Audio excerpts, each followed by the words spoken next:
Temos aí um novo funcionário do mês no governo Lula. Olha, ele não estava querendo trabalhar aí, mas foi obrigado pelas circunstâncias. Estamos falando aí do Arthur Lira. Essa você não imaginava, né?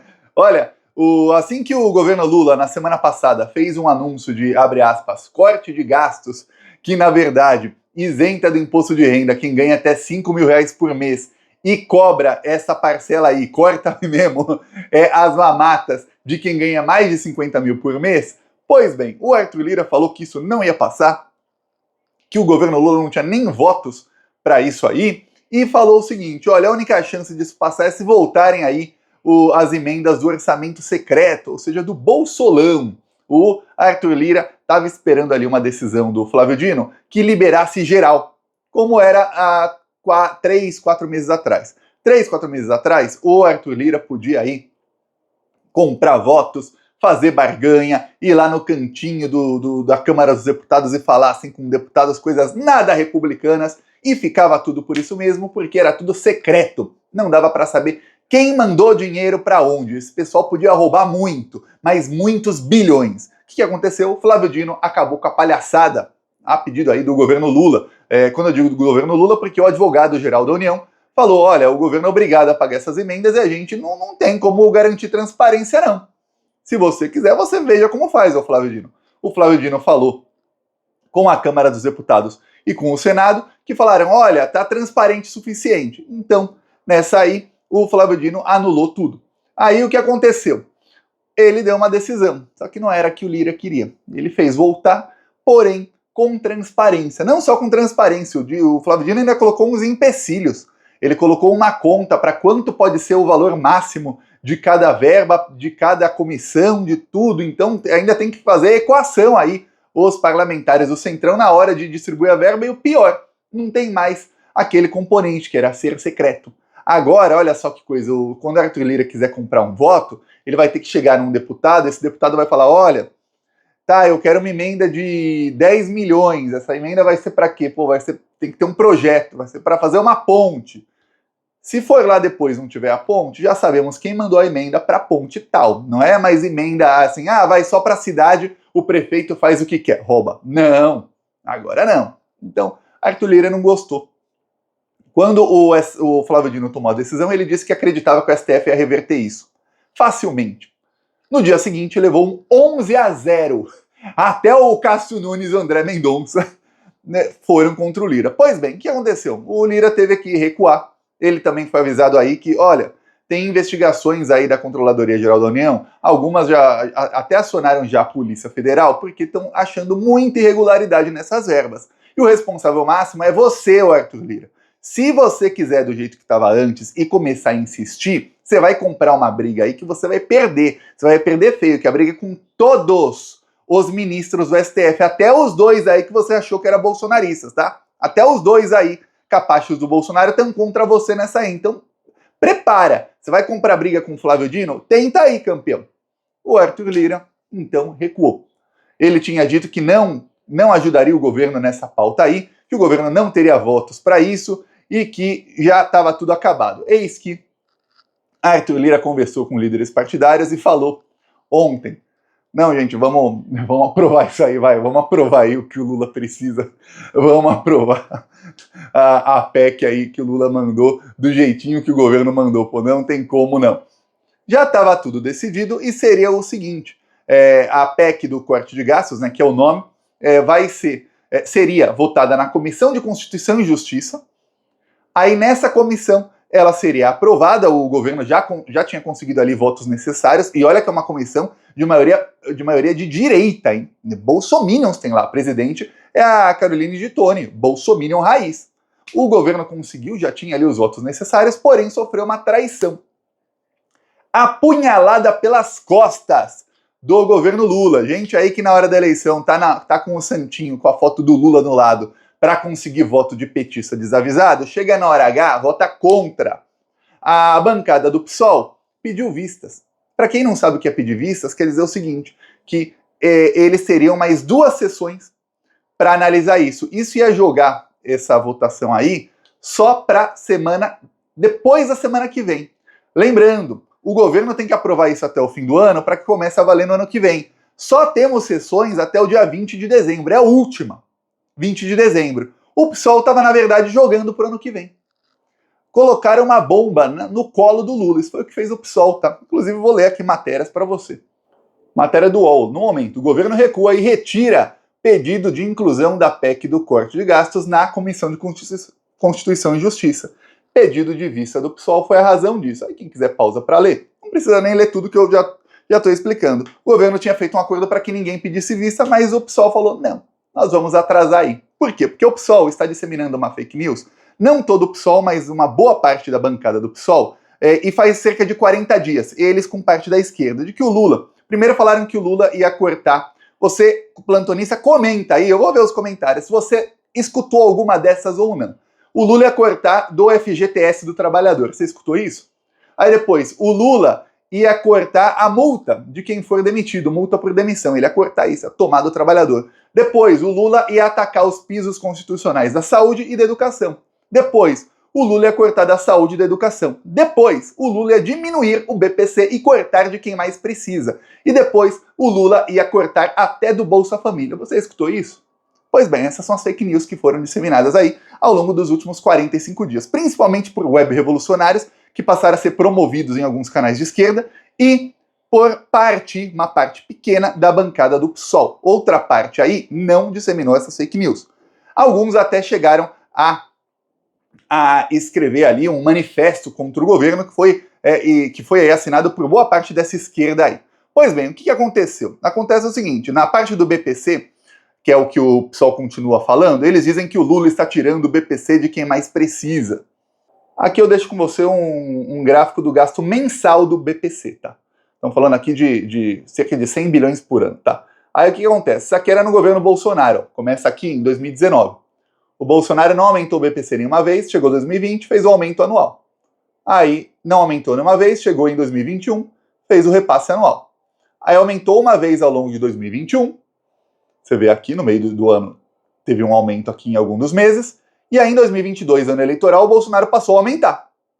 Ano eleitoral, o Bolsonaro estava desesperado, o Bolsonaro passou a incluir gente que não precisa no BPC. Por quê? Porque parte do plano eleitoral do Bolsonaro era meter muita grana na mão da população, que a população ia ter uma sensação de melhora econômica e a população ia votar no Bolsonaro. Parte desse plano, você vê que em 2022, pela primeira vez, o Bolsonaro passou a fazer aí aumentos mensais. Ó, um mês está maior que o outro. Não está aqui discriminado por mês, mas você vê que vai aumentando mês a mês. Chega o governo Lula, ele fez a PEC da transição, ainda em 2022. Ele fez um aumento maior do que o Bolsonaro fez. E aí em 2023, o Lula passou a aumentar mês a mês. Você vê que, em vez de ficar assim, a barrinha, tá aumentando. E ó, saltou. De 2023 para 2024, o Lula aumentou em 21% o valor do BPC, tá? 21%. Agora ele vai fazer um corte que não chega nem a 7%. Aumentou 21%, vai cortar 7% de fraudes. Lembremos que o Bolsonaro colocou um monte de fraude lá atrás em 2022. Aí o PSOL disse que é corte. Aí o PSOL disse que não, por isso vamos pedir vistas.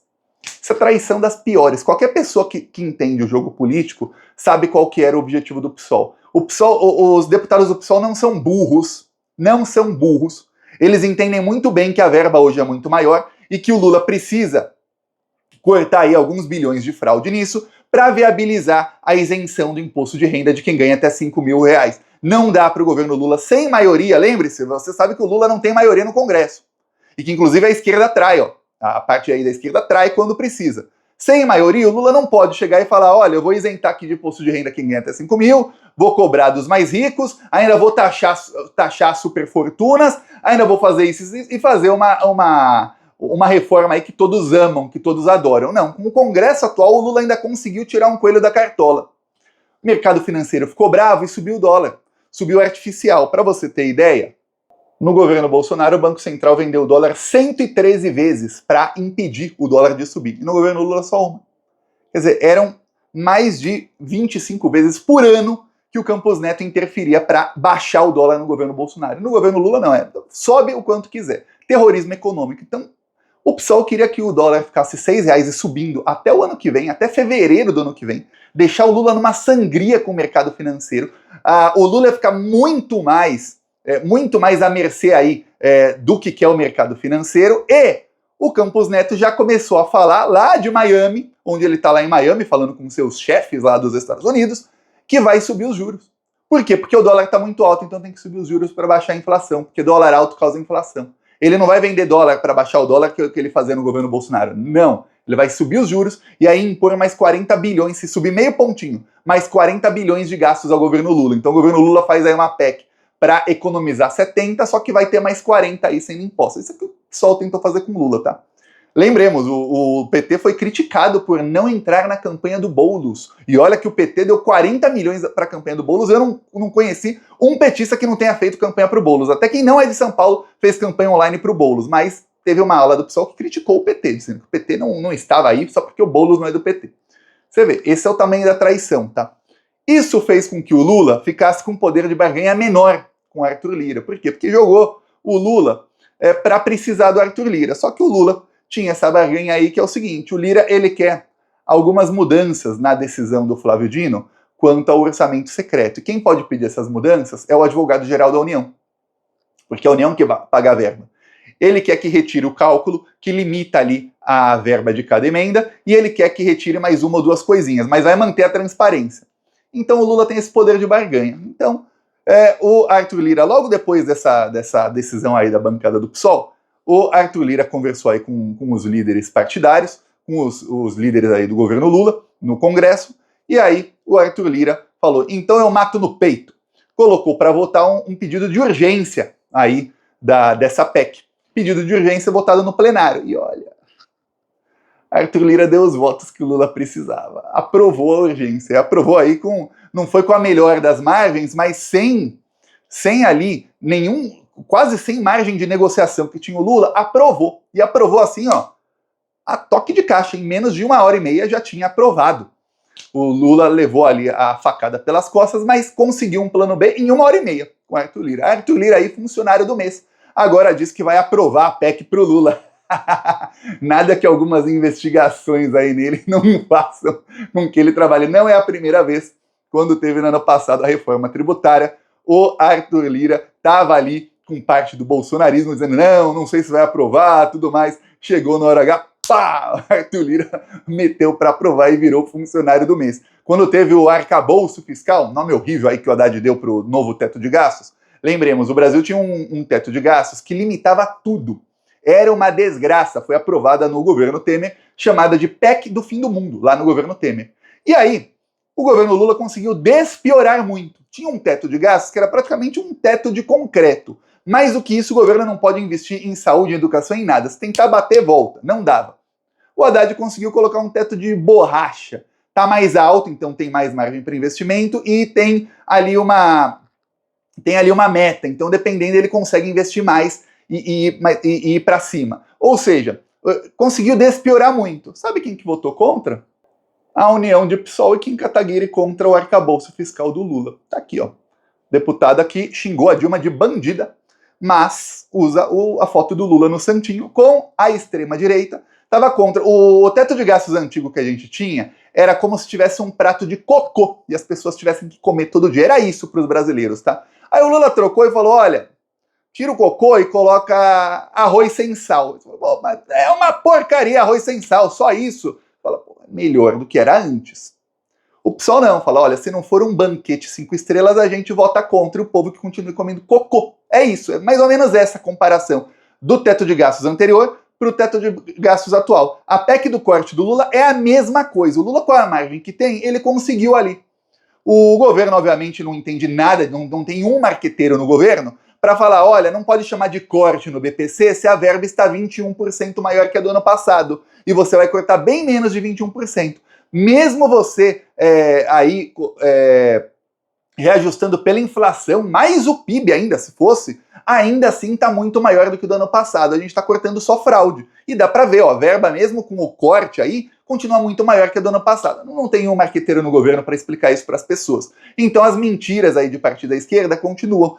Eu fiz um post aí mostrando a traição, metade dos comentários era gente, até petistas, gente muito bem intencionada, dizendo, mas o governo está indo contra o trabalhador. É isso que estão colocando, essa é a esquerda que a direita gosta. fizeram o jogo que ia ser ótimo para o mercado financeiro, para os banqueiros ganharem mais dinheiro, porque ia fazer com que a PEC fosse adiada só para fevereiro, eles iam poder ter mais 3 meses aí de terrorismo econômico, iam ganhar bilhões com o dólar alto e os juros subindo, iam ganhar bilhões, literalmente, direto no bolso deles, bilhões. Esquerda que a direita gosta. Na hora do arcabouço também, que era o projeto que o Lula precisava para ter mais margem, ele só conseguiu aumentar o BPC tanto porque ele aprovou o arcabouço fiscal. Sem o arcabouço fiscal não teriam esses aumentos todos que eu mostrei, tá? BPC, Bolsa Família e vários outros programas do governo. Não teriam, não ia dar. Votaram contra também.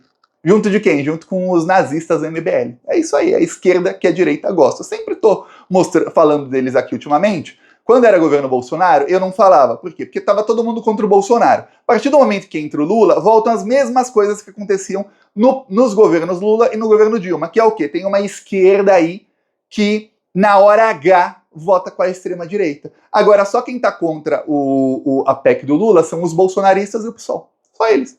Só eles. O resto tá todo mundo aí. O Lula conseguiu aí, com muita pancadaria contra o Lira, conseguiu aí o apoio de todo mundo. Ainda tem muita negociação a ser feita, o governo tem aí até dia 20 para aprovar isso e finalmente conseguir baixar o dólar para baixar a inflação, que é o que o Lula precisa. Que o que está pressionando muito o governo Lula na popularidade é a inflação. E a inflação é gerada única e exclusivamente pelo dólar alto, que é gerado, pelo Banco Central, que não está vendendo dólar e deixa o dólar subir à vontade, e 2, pelo mercado financeiro, que está aí bravo com o governo e vai se acalmar só quando o projeto for aprovado. Realmente vai ter aí, vai ter uma arrecadação maior porque vai cobrar de quem tem mais. É isso. E aí tem gente que joga contra toda vez que é uma jogada decisiva.